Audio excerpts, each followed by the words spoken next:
Bonsoir à tous, merci de nous rejoindre. Les thèmes se suivent mais ne se ressemblent pas. Aujourd'hui, nous mettons le focus sur le don de sang, un geste noble. Une mobilisation forte sociale est observée presque partout à Conakry et à l'intérieur. Objectif, collecter maximum de poches de sang en vue de sauver des vies. Les filles et fils dignes de la Guinée sont au taquet. Bienvenue dans ce premier numéro. Mesdames et messieurs, encore une fois, bienvenue à tous.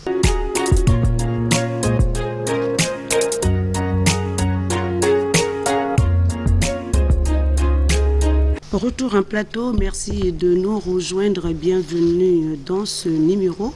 Le thème va porter sur don de sang, comme je l'annonçais tout à l'heure. Nous avons autour de la table le Dr Yves Nyakwe Haba, directeur du Centre national de transfusion sanguine, Dr Selou Dionfo Diallo, membre de l'Association nationale des donneurs de sang de Guinée, et Dr Amara Siba Komara, médecin de santé publique, spécialiste en santé et nutrition à l'école, point focal de la santé universitaire, sont donc nos invités pour parler de l'actualité qui sévit à Conakry et environnant.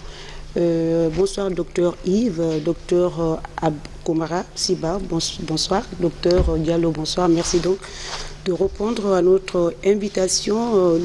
La journée de collecte de sang est observée à Conakry, docteur Abba. Et qu'est-ce qui a motivé la direction du CNTS à la campagne de collecte massive de sang dans Grand Conakry, voire aux environnants, jusqu'à Bouquet?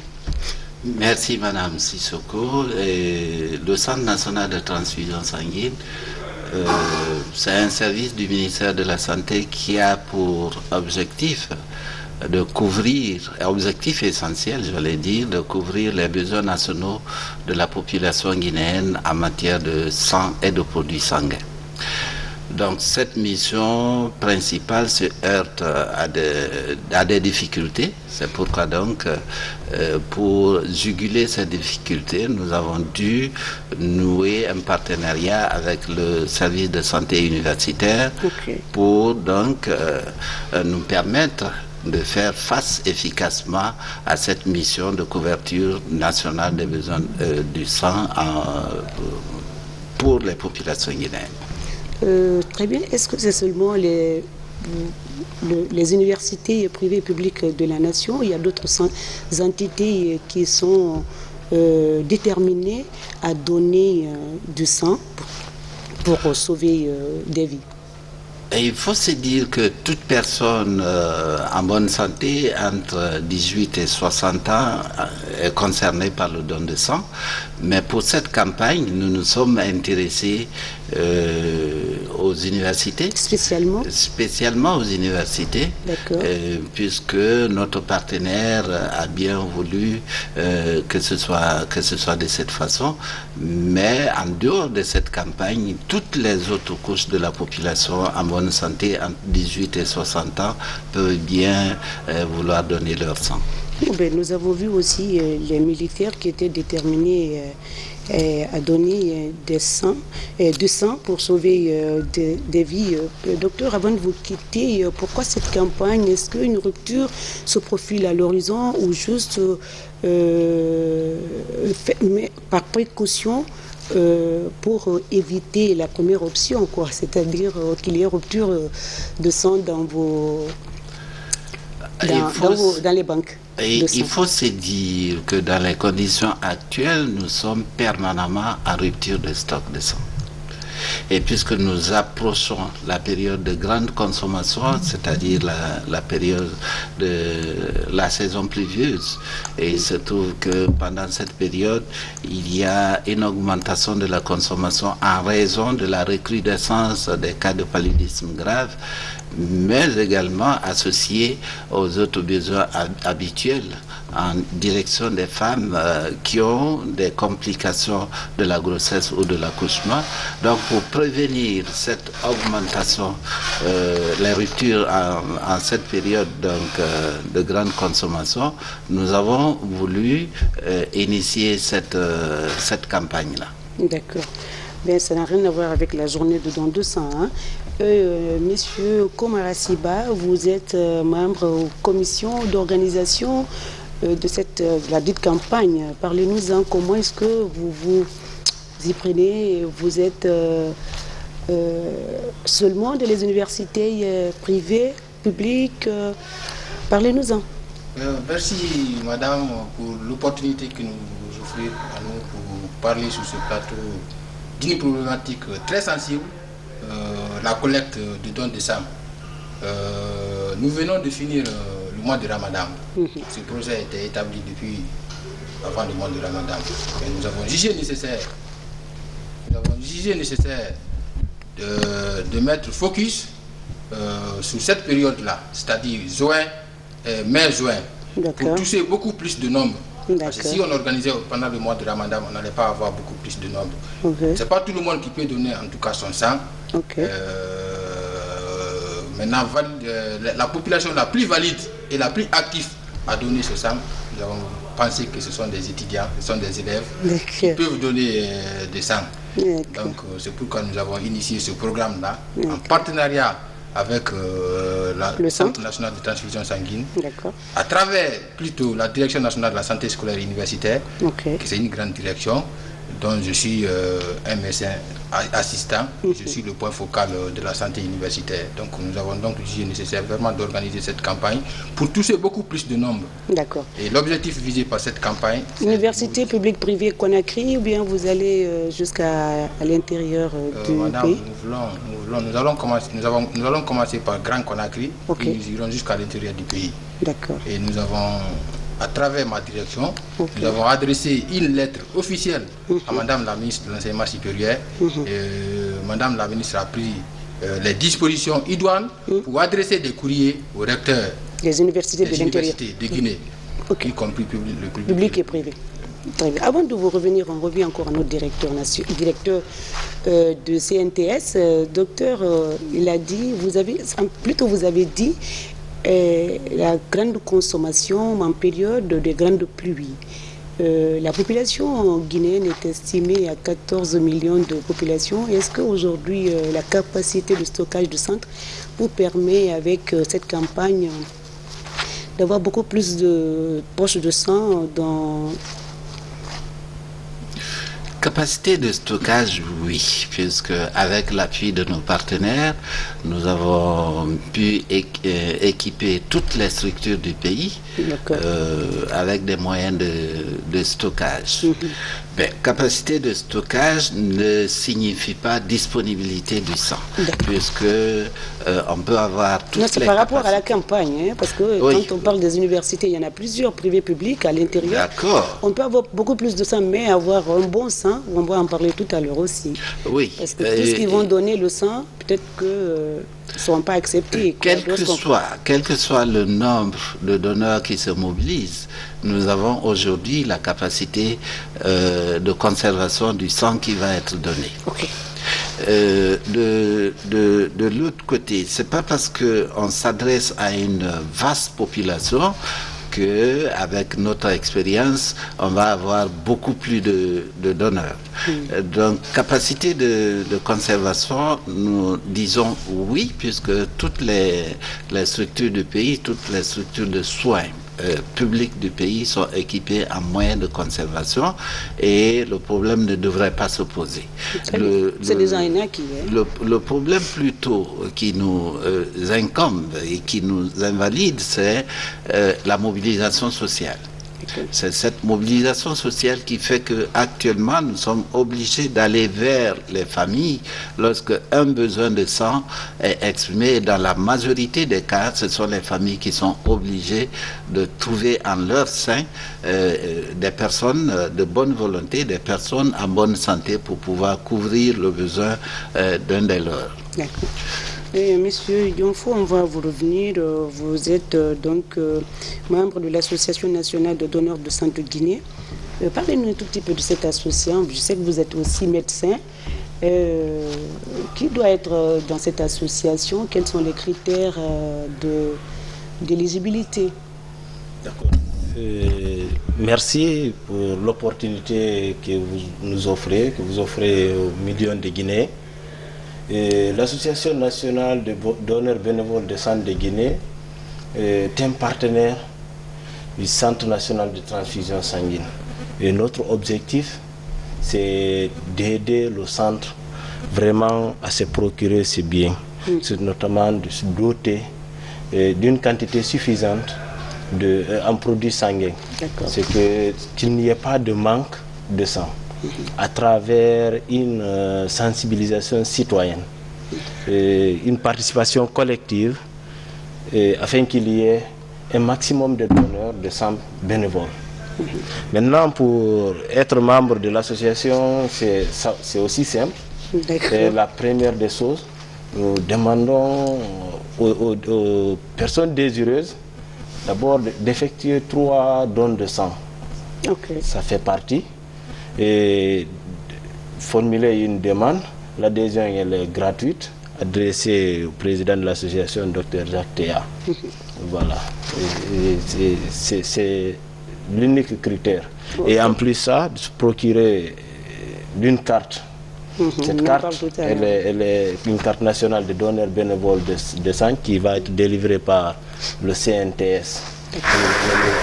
Nous présenter cette carte au niveau de l'association, c'est tout ce qu'il faut. Nous sommes en période de campagne. Après la campagne, est-ce que vous continuez, vous, membres donneurs de sang de Guinée ou bénévoles de donneurs de sang de Guinée, à continuer à donner du sang, ou vous continuez, vous, assurer la relève de la campagne, continuer à sensibiliser et pouvoir donner ce bien, comme vous l'avez dit? Évidemment.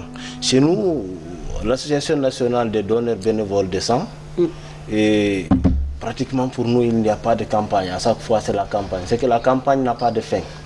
Pour vous? Pour vous, pour nous. D'accord. Parce que chaque jour, il y a un besoin. Et vous savez, le sang, c'est un produit qui n'est pas industrialisé. Les industries ne produisent pas. Donc, il faut sensibiliser du jour au jour pour qu'il y ait des dons afin que le CNTS puisse répondre aux besoins de la population. Donc, personnellement, par exemple, moi je donne, chaque 3 mois, je fais un don. Ça n'a rien à voir avec la santé. Quand on donne du sang, certains ont peur. Quand on donne du sang, et comment on va compenser le sang qu'on a, la poche de sang qu'on a donnée? Il paraît, ça se renouvelle de lui-même, le sang dans le corps, n'est-ce pas, docteur? Oui, il faudrait que la population guinéenne sache que l'on donne le sang ou que l'on ne donne pas, le sang se détruit et se renouvelle parce que les composants sanguins ont une durée de vie. Au-delà de cette durée de vie, les composants se détruisent et sont automatiquement remplacés par de nouveaux éléments. Donc, lorsqu'on donne le sang, on accélère ce processus parce que l'organisme va ressentir qu'il y a un nouveau besoin qui s'est installé, et donc il faut s'adapter pour que ce nouveau besoin soit couvert. Donc donner le sang, c'est plutôt un avantage puisque ça permet de sauver quelqu'un qui aurait perdu la vie et s'il n'avait pas bénéficié de ce sang-là. Mais ça n'indispose pas la personne puisqu'il y a des critères que nous vérifions et auxquels tous ceux qui s'inscrivent pour le don de sang doivent répondre, non seulement pour l'intérêt de leur propre santé, mais aussi pour l'intérêt de ceux qui vont recevoir les produits sanguins en question. D'accord. Monsieur Yonfo, mais tout le monde ne peut pas donner le sang. Le docteur a donné quelques critères. Il faut avoir un certain âge, il faut avoir un certain poids pour pouvoir donner. Il faut aussi être en bonne santé aussi pour pouvoir donner du sang. Voilà. Comment est-ce que vous organisez pour avoir des personnes bien portante, et puis ou bien vous prélevez le sang et puis vous amenez au niveau du centre pour tester si le sang est bon ou pas. Oui, tout à fait. C'est vrai, on est dans le besoin. Ce n'est pas parce qu'on est dans le besoin qu'on doit prendre n'importe quel sang. Qu'on doit prendre n'importe quel sang. Et là, ce n'est pas tout le monde. Il y a des critères pour pouvoir donner. Comme le docteur l'a si bien dit, il faut d'abord avoir l'âge de 18 ans au minimum. C'est l'intervalle 18, 50, 60 ans. Être en bon état de santé. Bon, chez les femmes aussi, il y a des périodes où elles ne peuvent pas donner. Tout ça, nous leur expliquons. Mais des personnes aussi ayant vécu certaines pathologies médicales, c'est que certaines maladies, bien, que ce soit ces maladies telles que le cancer, bien, les personnes drépanocytaires, les femmes en état de famille, donc toutes ceci-là, bien certaines qui vivent déjà avec des maladies incurables. Donc, ce sont des personnes qui se trouvent dans le besoin. C'est pour ces personnes-là que nous organisons des collectes pour leur venir en aide. Si nous prenons par exemple, c'est le drépanocytaire. Donc lui, d'abord le premier produit c'est le sang. La maladie est là, la maladie ne fait consommer son sang. Donc si on demande à cette personne de donner, c'est d'augmenter la crise qui est là. Donc c'est à cause de ces personnes-là, pour ne pas que ces maladies arrivent à se compliquer pour un manque de sang. Donc raison pour laquelle nous menons des sensibilisations auprès des citoyens. C'est une sensibilisation quotidienne pour nous. Chaque jour, nous sensibilisons des gens de venir donner. Nous leur disons le pourquoi. Parce que, comme on le dit, le slogan, donner le sang, c'est donner la vie. Parce que c'est participer à sauver une vie. Une personne en détresse, une poche de sang peut participer à sauver sa vie. Tout à fait. Donc, nous nous sensibilisons en disant les critères d'éligibilité. Ce n'est pas tout le monde qui sont hors ces critères. Ce n'est pas tout le monde qui sont malades. Mais ceux-là qui sont en bonne santé puissent vraiment venir donner volontairement sans attendre quelque chose en retour. Ce que le don, ils viennent, ils donnent bénévolement sans attendre quelque chose. D'accord. Docteur Komara, aujourd'hui vous êtes en campagne, c'est vrai, quand on va à l'université, on voit des jeunes robustes. Alors, la collecte en masse, comment les critères sont aussi respectés là-bas? Pas l'âge, mais la santé. Merci madame pour la question. Je dirais que dans nos universités publiques et privées, nous avons élaboré un planning de travail. À travers ce planning de travail, nous procédons à des sensibilisations 2 jours avant d'arriver dans une université. Si nous prenons par exemple là où nous avons fait le lancement à l'Institut de Dipleka, nous avons procédé à 2 jours de sensibilisation avant de donner le sang. Arrivé sur le terrain, il y a des critères qui sont déterminés, puisque à l'école, voilà pourquoi on a visé les établissements. À l'école, ce ne sont pas des malades qui sont là. Non seulement de façon générale, ce ne sont pas des malades qui sont là, de façon générale. Nous avons pensé qu'à l'école, on ne trouvera pas de malades, les enseignants non plus. Ils peuvent être en bon état, aptes à donner le sang. Donc, en plus de ces critères cités par mes prédécesseurs, nous procédons au pesage des personnes et nous prodiguons des conseils, on demande, on interroge pour savoir si vous n'avez pas une pathologie antérieure, c'est-à-dire, comme il venait de le dire, la drépanocytose ou bien d'autres maladies chroniques, avant que tu ne sois éligible à ce don de sang. Voilà globalement comment nous procédons à ça. Donc, oui, merci. Je vous remercie. Docteur Komara. Je tourne encore la tête vers docteur Yves. C'est le seul centre, l'unique centre d'ailleurs de pays. Ou bien il y a d'autres pour le moment? Il faut reconnaître que l'Organisation mondiale de la santé recommande à tous les pays d'avoir un système de transfusion sanguine qui soit coordonné au niveau national. Dans notre pays, c'est donc le Centre national de transfusion sanguine qui est le centre coordonnateur de l'ensemble des structures de transfusion sanguine du pays. Mais au regard de ce rôle de coordination, il faudrait aussi que le centre puisse déployer à l'intérieur du pays toutes les structures, tous les moyens qu'il faut pour pouvoir desservir les populations locales.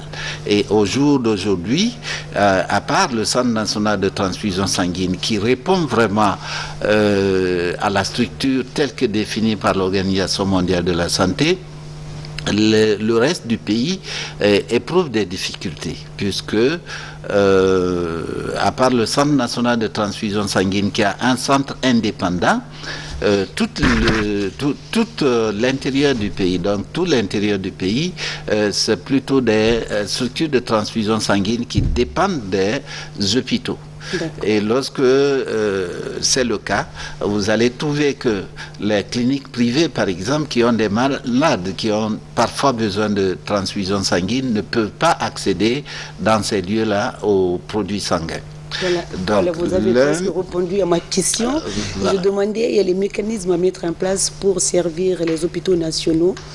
On a créé d'abord donc à Niassine, l'intérieur, et les privés, les particuliers. Donc au niveau de Conakry, il n'y a aucun problème puisque nous avons au Centre national de transfusion sanguine la structure centrale. Et en dehors du Centre national de transfusion sanguine, vous avez des unités hospitalières de transfusion sanguine dans Ratoma, à Donka, à Niassine aussi. Mais tout ce que ces structures déconcentrées font au niveau de Grand Conakry est répertorié au Centre national de transfusion sanguine pour donc préparer les produits sanguins, analyser le sang qui est prélevé et les produits sont restitués à ces structures-là pour pouvoir donc être distribués au niveau des patients. À l'intérieur du pays, ce n'est pas le cas. Nous avons des unités hospitalières de transfusion sanguine qui, au regard des difficultés donc, liées à l'existence d'un centre régional de transfusion sanguine qui puisse concentrer l'ensemble des activités de production, ces unités hospitalières de transfusion sanguine ont été obligées de s'ériger en structures indépendantes, en structures, on va dire, dépendantes de transfusion sanguine, puisque tout ce qui est réalisé dans ces structures comme activité de transfusion, c'est uniquement dans l'intérêt de l'hôpital. Donc les autres structures extra-hospitalières ne peuvent pas bénéficier des services de transfusion sanguine ni des produits sanguins. Alors, docteur, pour la répartition du dispatching dans les hôpitaux, par exemple, est-ce que c'est par priorité voir les maladies hématologiques, les grands brûlés, les femmes qui accouchent ou des accidents graves? C'est comme ça vous répartissez ou selon la demande de chaque... Il y a deux modalités de distribution. Il y a la distribution proprement dite, donc ça veut dire qu'il y a dans la sphère géographique des unités hospitalières de transfusion sanguine et la structure centrale donc met à la disposition de ces structures des stocks de sang que les unités en question sont appelées à distribuer de façon nominative. Il y a l'autre modalité de distribution, c'est vraiment la distribution nominative. Et lorsque, au Centre national de transfusion sanguine, nous recevons la demande d'un patient, nous sommes obligés de réagir au même titre que lorsque nous recevons la demande d'un hôpital. D'accord. Donc, ces deux modalités de distribution existent et c'est dans la distribution nominative où on est obligé de tenir compte de l'urgence, de la nécessité de donner le sang immédiatement ou de façon différée lorsqu'il s'agit par exemple d'une complication de la grossesse ou de l'accouchement, lorsqu'il s'agit d'un accident de la circulation. Donc les degrés d'urgence diffèrent et c'est dans la distribution nominative qu'on sait faire la différence entre ces différents types d'urgence. Très bien. Monsieur Siba, docteur, excusez-moi, docteur Komara, c'est la première campagne c'est votre campagne en partenariat avec le CNTS? Ça fait plusieurs années que nous travaillons ensemble. Ok, cette campagne de mobilisation, de collecte de masse. Oui, ça fait plusieurs années, ça fait déjà 5 ans, près de 5 ans que nous travaillons ensemble. Oui. Mais avec le coronavirus, ça avait un peu ralenti. Avec cette pandémie, c'est maintenant là que nous reprenions. Et nous voulons que ça soit pérennisé et que ça soit, ça soit même annuel et pourquoi pas périodique. Très bien. Oui. C'est la deuxième partie. Le numéro va s'afficher le 620 58 90 73 pour permettre à ceux qui nous regardent, c'est-à-dire les téléspectateurs, de contribuer, de donner leur point de vue par rapport au thème du jour, don de sang. Et c'est l'actualité, hein. Ça oblige, il faut que chacun donne son avis par rapport à ce que nous développons autour de la table avec le directeur, docteur Yves Nyakoye Haba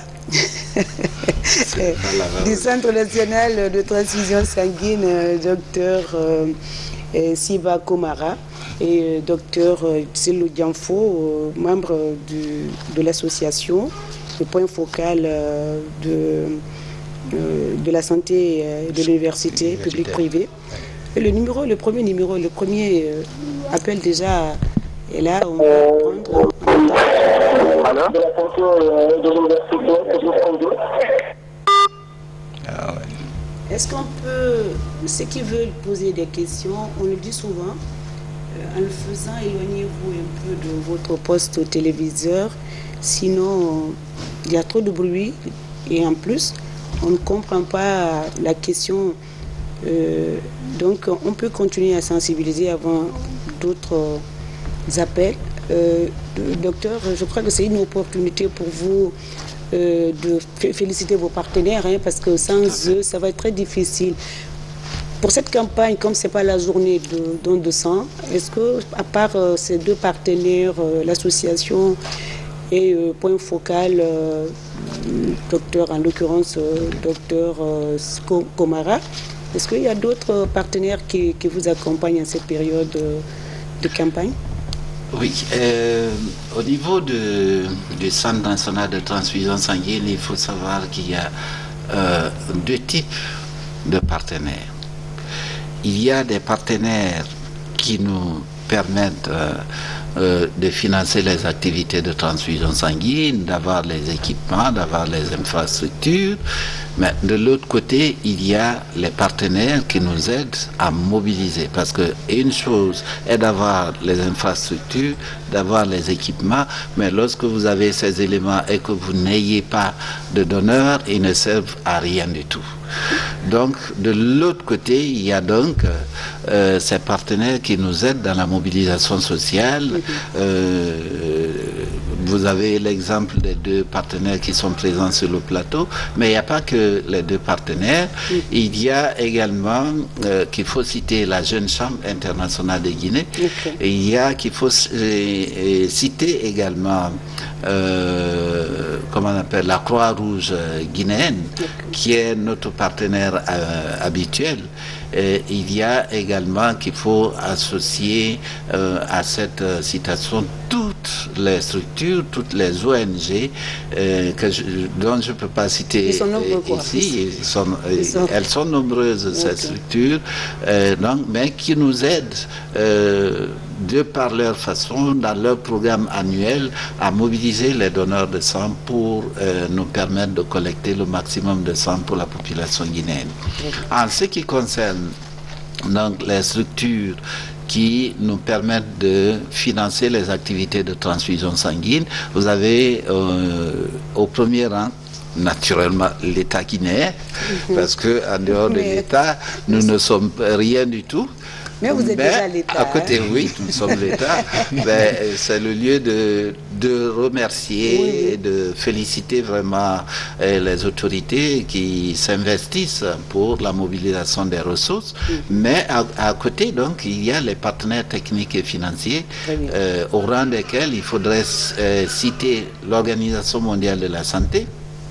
C'est la structure qui nous a permis d'avoir les tout premiers équipements de préparation, mais également de conservation pour les structures de l'intérieur du pays. Et en dehors de ça, l'Organisation mondiale de la santé nous permet également de mobiliser la population guinéenne par la mise à disposition du Centre national de transfusion sanguine de moyens permettant de collecter du sang. En dehors de l'Organisation mondiale de la santé, il faut citer également la Banque islamique de développement, parce que vous voyez actuellement qu'il y a une ONG qui est sur le terrain, qui évolue sur le terrain et qui sensibilise la population. C'est la Banque islamique de développement qui a permis donc la réalisation de cette activité.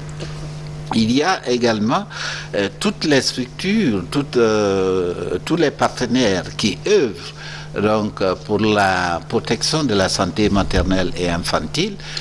Il y a l'UNFPA par exemple qui nous appuie ponctuellement en matière de mise à disposition de quelques matériels, mais également en termes de moyens de sensibilisation et de collecte de sang. Il y a la GIZ qu'il faudrait remercier, qui appuie directement les structures, beaucoup de structures de soins à l'intérieur du pays, pour que ces structures puissent mobiliser la population et avoir des poches de sang, puisque en parlant de santé maternelle et infantile, il faudrait savoir que c'est le couple mère-enfant qui consomme le plus le sang. Donc tout ce qui œuvre pour la protection de la santé du couple mère-enfant devrait s'investir dans la transfusion sanguine si ces structures veulent effectivement que leur programme ait des résultats tangibles, des résultats palpables. Ce n'est pas le cas encore pour tout le monde, mais de plus en plus, il y a des intervenants, des partenaires techniques et financiers qui s'orientent vers la mobilisation des ressources. D'accord. Merci. On va prendre un autre appel. Allô? Oui, bonsoir. Oui, bonsoir, monsieur. Vous êtes là? Oui. Ah, d'accord. Comment ça va? Très bien. Votre nom, d'où vous nous appelez, monsieur? Oh, vous devez reconnaître ma voix avec Karamba, le conseil du gouverneur. Reconnaître votre voix. D'accord, monsieur Karamba, on vous écoute. Alors, je vous remercie infiniment. Je suis votre... Attendez. Monsieur Karamba va venir plus tard. C'était pour poser une question. Alors, on va prendre d'abord ce appel. Allô? Allô? Oui, bonjour madame. Bonsoir madame. Oui, très bien, monsieur. Votre nom, vous nous appelez d'où? C'est Dr Théa Jacques, président de l'Association nationale des donneurs bénévoles de sang de Guinée. Bienvenue. Je suis l'émission en direct. Hein? Merci beaucoup, docteur. Voilà. Merci d'avoir appelé. Oui, je remercie d'abord les invités. Oui. Et je remercie aussi l'initiateur du projet pour les universités, docteur. Alors, nous sommes prêts à les accompagner pour mobiliser la population en faveur du don de sang. En les accompagnant pour la sensibilisation, au moins les étudiants dans les universités publiques et privées de la ville de Conakry. Alors, c'est pas facile, hein, pour donner le sang, c'est pas facile. Alors, on voulait juste renverser la tendance. C'est le Centre national de transfusion sanguine a besoin de 500 donneurs bénévoles par jour. Alors, on veut renverser la tendance. Le taux des donneurs familiaux est plus élevé que le taux des donneurs bénévoles. Wow. Alors, il faut renverser la tendance et fidéliser les donneurs bénévoles de sang. Ok, c'est une bonne stratégie. Hein? Oui.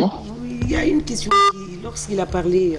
Mais docteur Diallo, certains donneurs sont frustrés. Ils nous ont fait part de leur frustration en nous demandant, en nous disant plutôt que lorsqu'il y a urgence, un membre de la famille est dans le besoin du sang, même s'ils ont leur carte, des fois on ne tient pas compte, surtout ceux vivant à l'intérieur. Comment remédier à ces désagréments au niveau des donneurs, vraiment parce qu'ils passent leur temps à donner de sang quand il y a des urgences dans la famille. Pas parce qu'ils doivent avoir la priorité, mais quand même une sorte de privilège quand même serait pas mal. Oui, tout à fait. Et là, moi, cette information, bon, c'est ma première fois, parce que moi, je suis donneur bénévole il y a maintenant plus de 10 ans. J'ai ma carte. Et à chaque fois que moi, j'ai eu besoin, et je suis parti au centre, on ne m'a rien demandé. Je n'ai fait que photocopier ma carte, déposer avec le bulletin de demande que le médecin m'a prescrit. Et on m'a servi. D'accord. Et je pense que c'est comme ça aussi que se passe. Peut-être ne peut pas être valable pour tout le monde, peut-être. Et non, et à ce niveau, oui. Et moi j'ai fait intégrer beaucoup de personnes qui ont eu à donner le courage de donner plus de 3 fois. À chaque fois que je rencontre quelqu'un qui a donné plus de 3 fois, je le suggère, envoie des photos, fais la demande, tu déposes. Et quelques temps plus tard, moins de mois, il a la carte. Okay. Et dès qu'ils ont la carte, beaucoup, parce qu'ils nous appellent, pensant que quand ils nous appellent, nous on va intervenir pour qu'on les serve du sang sans qu'ils nous envoient jamais de donneur. Parce que la logique voudrait que lorsque vous avez besoin d'une poche de sang, que vous amenez 2 donneurs. On connaît. Oui, ça c'est 2 donneurs plus 13 500 francs guinéens. Okay. Maintenant, lorsque vous êtes donneur bénévole, vous avez votre carte. Et là, la carte ne couvre pas tout le monde, pas toute la famille. Attention à ce niveau. Voilà ce que les gens n'arrivent pas à comprendre. Cette carte, elle ne couvre que la famille biologique. C'est-à-dire papa, maman, fils. Famille restreinte à la Touba. Voilà, la famille restreinte. Maman, papa et puis fils. Si nous disons que ma carte va couvrir toute ma famille, mon papa a plus d'une dizaine d'enfants, et maintenant chaque enfant a un enfant, il a 4 femmes, et tout ça là, vous voyez mon entourage, et tout ça là, est-ce qu'elle a vu le besoin? Imaginez 500 demandeurs de sang par jour. Si moi seul je demande 3 à 4 postes, et je ne suis pas le seul Guinéen, n'est-ce pas? L'explication est logique. Donc voilà, entre autres, il suffit juste de présenter la carte et la photocopie de la carte, plus la demande, une demande faite par un médecin, une demande légale. Vous déposez, même les 13 500, vous n'avez pas à payer. Vous déposez, on vous sert. Qui que vous êtes? Il n'y a pas à dire que bon, des privilèges ou quoi que ce soit. Okay. En tout cas, moi, on ne m'a jamais raconté de ça. Et toute personne qui vient vers moi, voilà ce que je les explique. Alors, quand on parle de famille restreinte, quand même, il y a de quoi. Hein? On ne peut pas être donneur et qu'on soit Mère Teresa qui tombe malade, il faudrait l'amener à l'hôpital, donc ça devient un peu compliqué. Docteur, vous n'avez pas quelque chose à dire par rapport à cela? Si. Il faut savoir qu'il y a des avantages liés aux dons volontaires et bénévoles de sang. Lorsque vous êtes donneur, comme il l'a dit, vous avez la possibilité de bénéficier gratuitement du sang, de tous les produits sanguins, lorsque vous en avez besoin, soit pour vous-même, soit pour votre conjoint ou conjointe, ou pour vos enfants. Et très souvent, à ce niveau, la plupart des donneurs confondent. Il y a certains, non seulement qui viendront vous voir pour dire que c'est leur tante qui a besoin d'une poche de sang, c'est leur oncle qui a besoin d'une poche de sang, c'est leur ami qui a besoin d'une poche de sang. Comme ça devient difficile parce que déjà ce que eux ils donnent ne suffit pas pour couvrir les besoins de tous ceux qui ont besoin de sang. Si eux-mêmes ils sont demandeurs plus que ceux qui ont besoin de sang, ça devient compliqué encore davantage les difficultés du Centre national de transfusion. Donc on a compris l'ambiguïté, on a compris. Oui, il y a également qu'il faut savoir que une partie de la faute incombe au circuit de transfusion sanguine puisque le donneur de sang voudrait être accueilli dans un cadre idéal. Au regard de ce qu'il apporte pour la santé de la population. Ils voudraient être accueillis avec tous les honneurs, et ça, c'est vraiment une nécessité. Et il se trouve que nous avons aujourd'hui des difficultés liées à l'infrastructure qui ne nous permet pas d'avoir tous les compartiments qu'il faut pour accueillir. On peut penser à une extension? Oui. On peut penser à une extension? On peut faire une extension, mais avec les moyens. Des moyens vous y pensez quand même. Hein? Nous y pensons.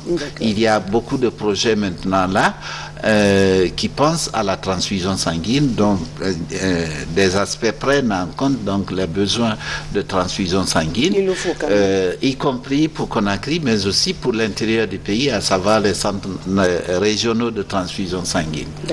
Donc en plus de ça, il y a également d'autres privilèges que nous n'arrivons pas à accorder aux donneurs de sang. Très bien. Et parmi ces privilèges, ceux qui ont déjà leur carte et qui ont atteint par exemple 25 dons, ils devraient bénéficier d'une médaille. Mais ces médailles, nous n'arrivons pas à les rendre disponibles, et même la journée internationale qui est célébrée en faveur des donneurs de sang, nous n'arrivons pas à la célébrer chaque année. Ça fait que les donneurs sont quelque part frustrés et de ne pas bénéficier de tous les avantages qu'on devrait leur accorder. C'est une réalité. Mais nous y pensons, et avec les autorités actuelles, il y a quand même des initiatives très dans ce sens qui nous permettent donc il faut les honorer, ils méritent ça après 25 tout à fait 25 dons de sang. Oui. Quelqu'un doit mériter quelque chose. Tout à fait. Donc peut-être que frustration, c'est pas seulement, comme il a dit, les avantages quand même, ils s'attendent à cela. Donc je crois que, docteur, quelque part, nous disons la même chose. C'est pour vraiment les grandir un tout petit peu, parce qu'ils donnent le sang dans l'ombre. Nous, on ne le sait pas, mais il faut les sortir un jour, dire que ceux-là nous ont aidés, ils ont fait ça pour la population, ils ont sauvé des vies, ils méritent une petite médaille, ils méritent des satisfecits, quelque chose du genre. Donc je crois que, docteur, merci des éclaircissements. Peut-être qu'on va lire les messages ou prendre les appels. Il y a le porte-parole de docteur, comment il s'appelle?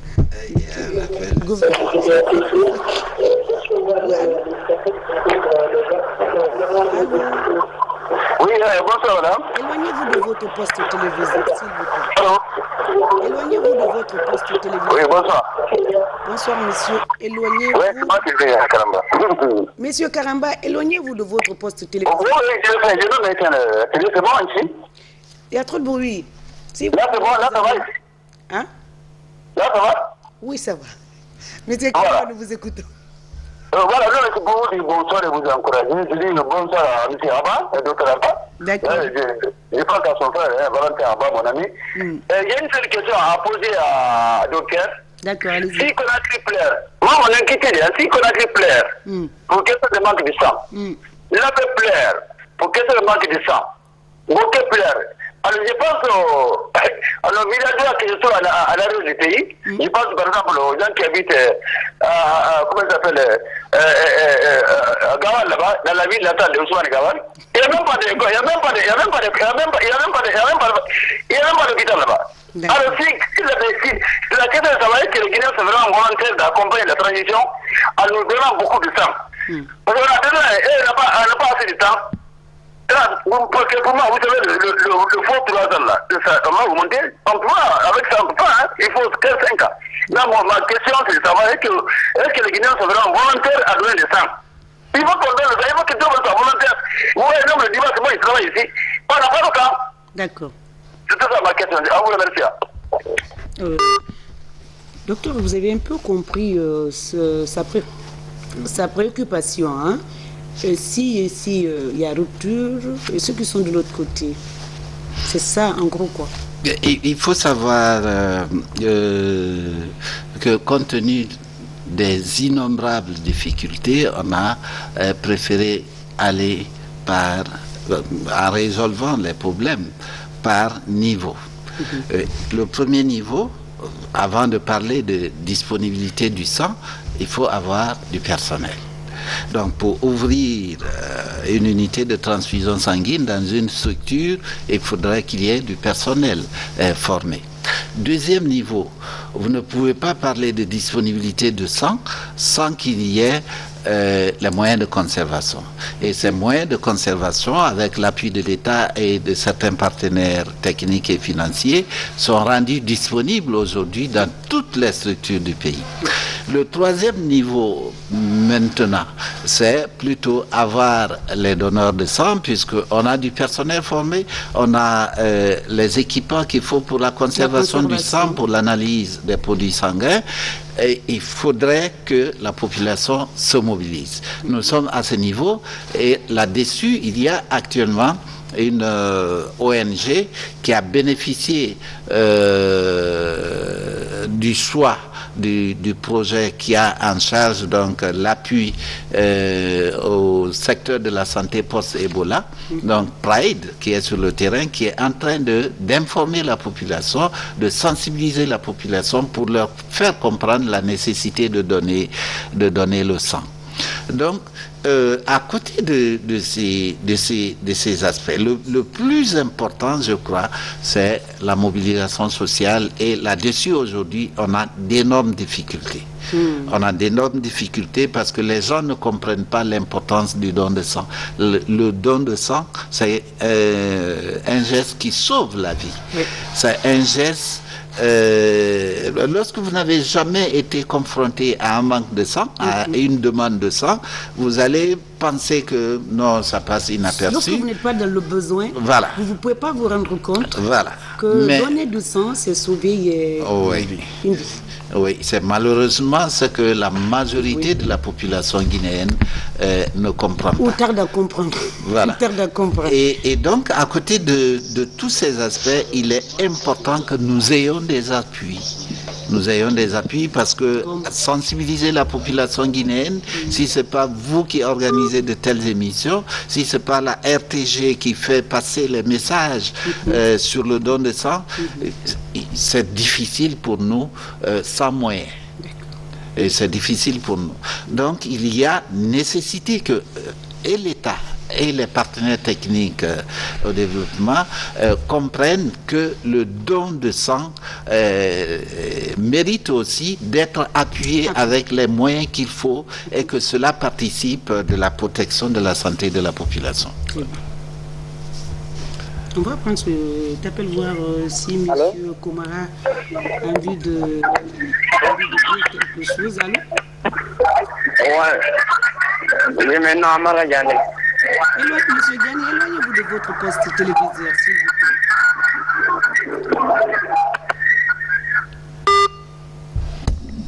C'est écrit en bas de l'écran, lorsque vous voulez parler, éloignez-vous de votre poste téléviseur. Bon.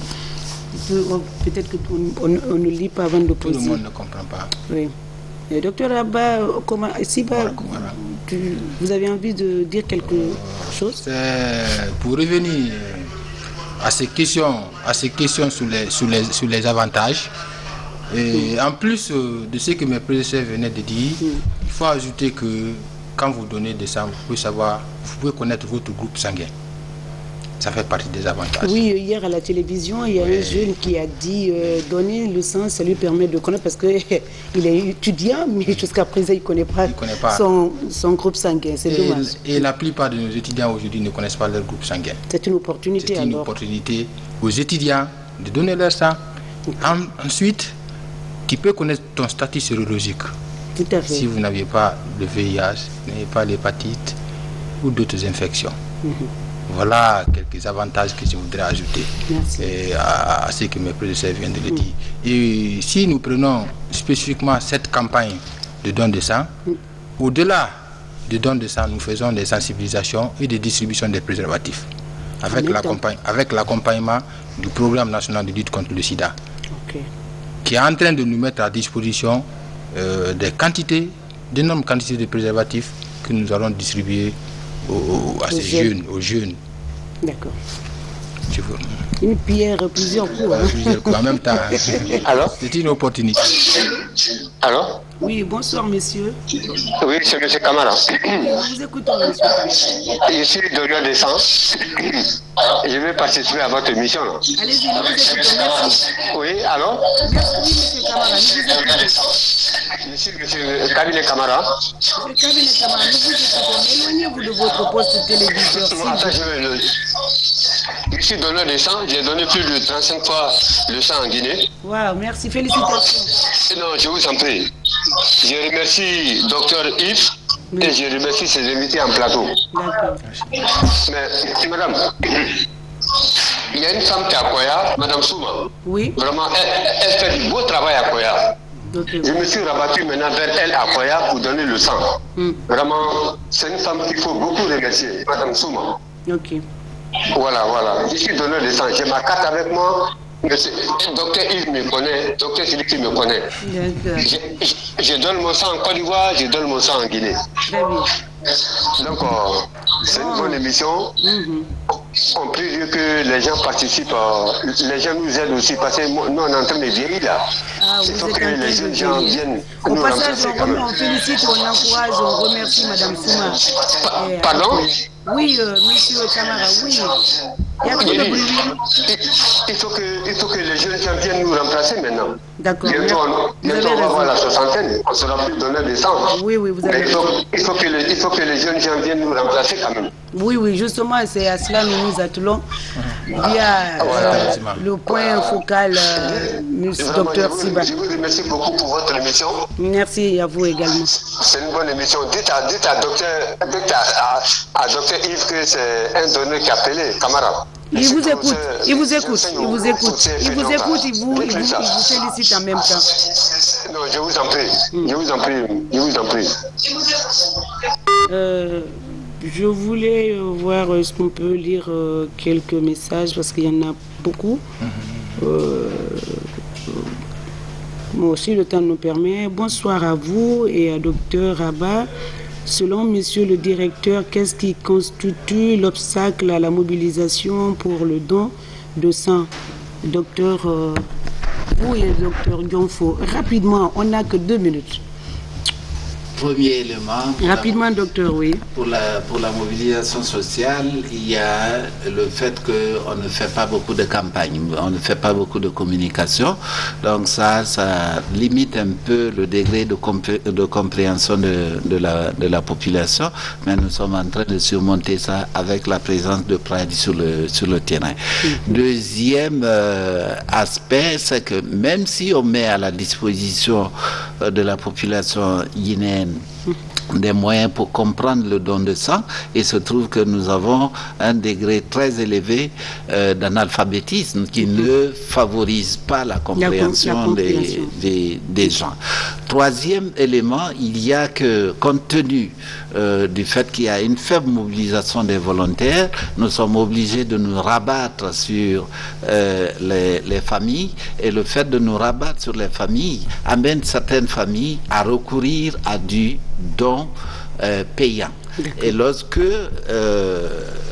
la famille mobilise une personne qui donne son sang contre de l'argent, la famille va dire qu'elle a payé du sang. Donc ça aussi, lorsque c'est porté à la connaissance des donneurs, des quelques donneurs de sang qui nous viennent habituellement en aide, ceux-ci se découragent en disant « Ah, mais moi je donne mon sang gratuitement et d'autres personnes donnent leur sang alors qu'on leur donne de l'argent. Donc je préfère ne plus donner. » Donc il y a l'ensemble de ces facteurs. Il y a beaucoup d'éléments qui rentrent en ligne de compte. Oui. Est-ce qu'on va continuer? Mais je vais lire, docteur, on ne pourra plus. On n'a plus le temps. Et bonsoir, bon, il aime l'émission, mais il aimerait savoir comment on donne le sang. Docteur, on est pris par le temps, n'est-ce pas, la régie? Est-ce qu'on a une petite minute? La prochaine fois, on va inviter les gros donneurs, comme monsieur Kamara qui vient de nous appeler. Oui. Ils vont à la retraite, ils demandent la relève. On aura besoin de ces personnes autour de cette table pour sensibiliser aussi. C'est un moyen de faire passer, de vulgariser le message. Docteur Abba, vous ne serez plus avec nous. On sera la prochaine fois avec des invités. On ne pourra plus répondre à vos questions. On ne peut plus prendre d'autres appels.